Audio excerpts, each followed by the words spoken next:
और मा असाबकुम मिन मुसीबतिन फबिमा कसबत अयदीकुम, तुम्हें जो भी मुसीबत पहुंचती है तुम्हारे अपने हाथों की कमाई होती है।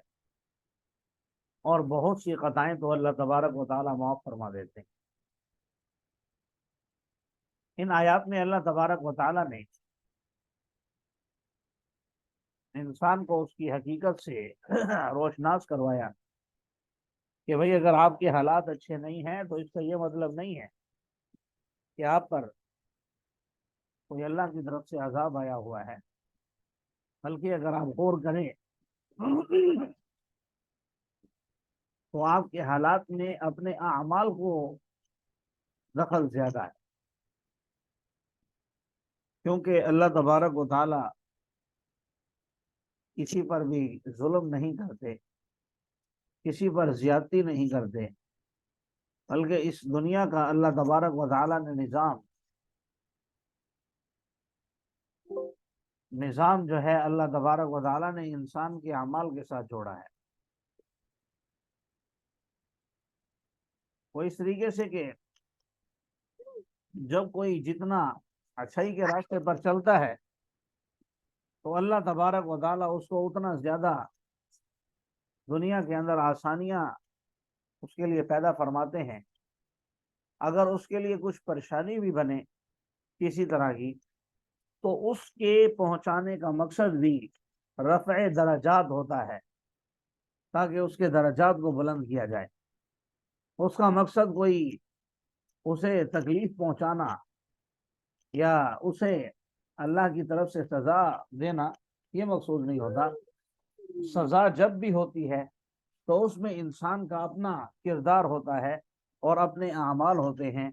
उसकी वजह से अल्लाह जल्ल जलालहू की तरफ से सजा का तयन किया जाता है।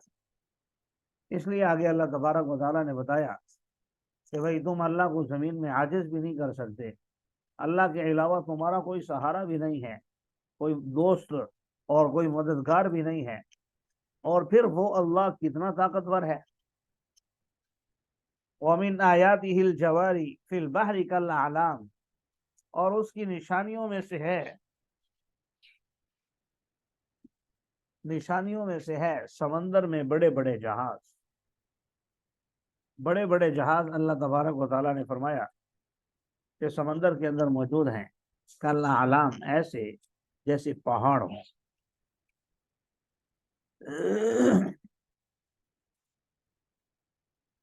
और पानी की पुष्ट के ऊपर अल्लाह तबारक व तआला ने उनको सही सलामत रखा हुआ है। कोई गड़बड़ नहीं हो रही, कोई परेशानी नहीं बन रही। हालांकि उनके अंदर इतना सामान है, इतना बोझ है कि उसे डूब जाना चाहिए, अपनी जगह से हरकत भी नहीं करनी चाहिए। लेकिन वो हरकत भी कर रहा है, मंजिल तक पहुंचा भी रहा है और सब कुछ कर रहा है। तो फरमाया अगर इन यूस के लिए, अगर अल्लाह चाहे तो हवाओं को रोक दे और फिर वो सारा कुछ वो यानी जहाज वगैरह या किश्तियां समंदर की पुष्ट पर रुकी रहे, यकीनन इसमें निशानियां हैं हर सब्र करने वाले शुक्र गुजार बंदे के लिए। या औ यू भी कहन्ना, या उनको हलाक कर दे उनके अमाल की वजह से। फिर दोबारा वो बादशाह फरमाई वयाफ़ु अन कसीर, कि बहुत सी खताएं तो अल्लाह तबारक व तआला माफ फरमा देते हैं। यानी उस जमाने में चूंकि वो लोग समुद्री सफर किया करते थे तो उसको उनकी मिसाल दी। हम जिस जमाने में रह रहे हैं तो हम अपनी मिसाल ले लें कि अल्लाह तबारक व तआला अगर चाहे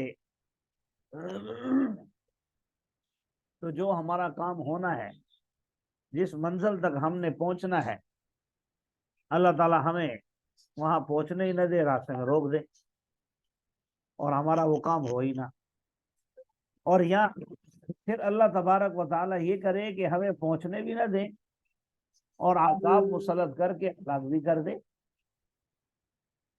तो अल्लाह जल्ल जलालहू तो हर चीज पर कादिर है, सब कुछ कर सकता है, लेकिन उसके बावजूद अपने बंदों के साथ رحم و کرم والا معاملہ کرتے ہوئے وَيَعْفُو عَنْ كَثِيرٍ بہت سی خطاؤں کو معاف کر دیتا ہے۔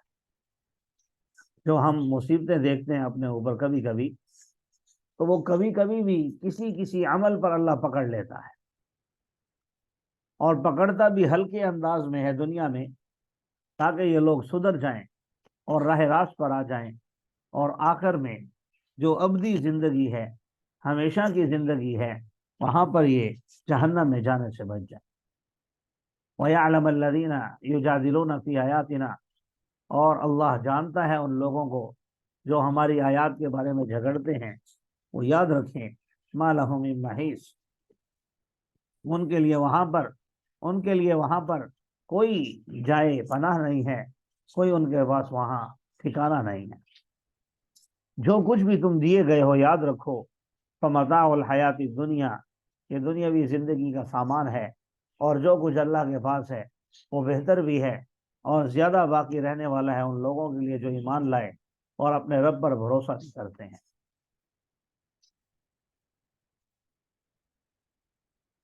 تو جو کچھ اللہ کے پاس ہے وہ بہتر ہے، اور جو تمہارے پاس ہے وہ ختم ہونے والا ہے۔ تو جو اللہ کے پاس ہے وہ کس طرح کے لوگوں کے لیے ہے، آگے اللہ تعالیٰ نے ان کی صفات بیان فرمائی۔ سب سے پہلی صفت تو آپ حضرات نے دیکھ لی کہ ایمان ہونا چاہیے۔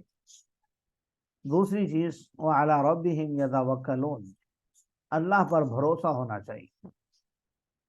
جیسے ایک بچے کو اپنے باپ پر بھروسہ ہوتا ہے،